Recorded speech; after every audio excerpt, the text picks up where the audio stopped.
Shalom, damai sejahtera bagi umat Tuhan, di mana saja Anda berada malam ini. Mari kita merenungkan lagi kasih Tuhan. Kita awali dengan doa. Terima kasih Tuhan atas hari yang telah kami lalui dalam penyertaan-Mu. Pada malam ini kami datang untuk membaca dan merenungkan firman.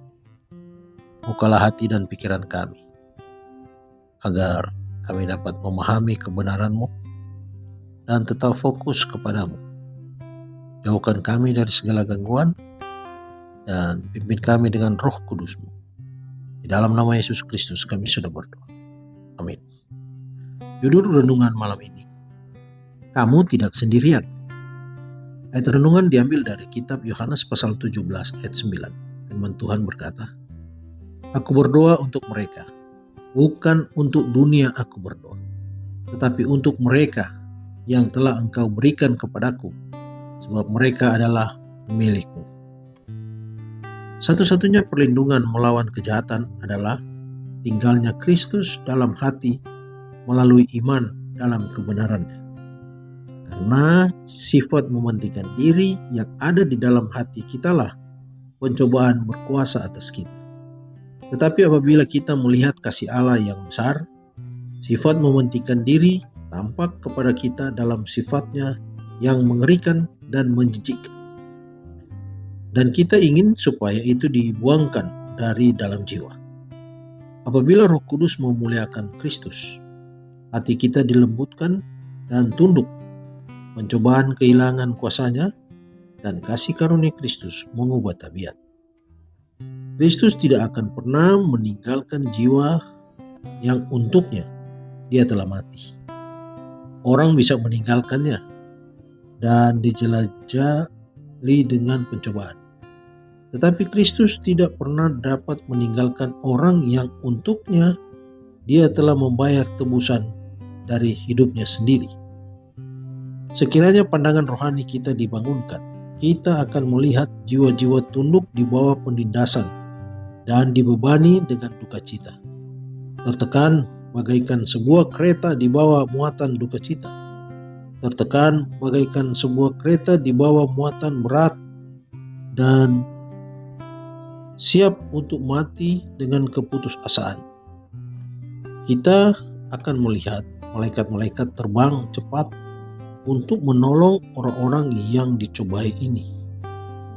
Bagaikan orang di tepi sebuah tebing curam, malaikat-malaikat dari surga memaksa mundur malaikat-malaikat jahat yang mengelilingi orang-orang ini dan memimpin mereka untuk menginjakkan kaki mereka di atas fondasi yang tahan uji. Peperangan yang berkecamuk di antara kedua belah pihak nyata seperti orang-orang yang berperang dengan tentara-tentara dunia ini. Dan kepada hasil pertentangan rohania inilah tergantung nasib abadi.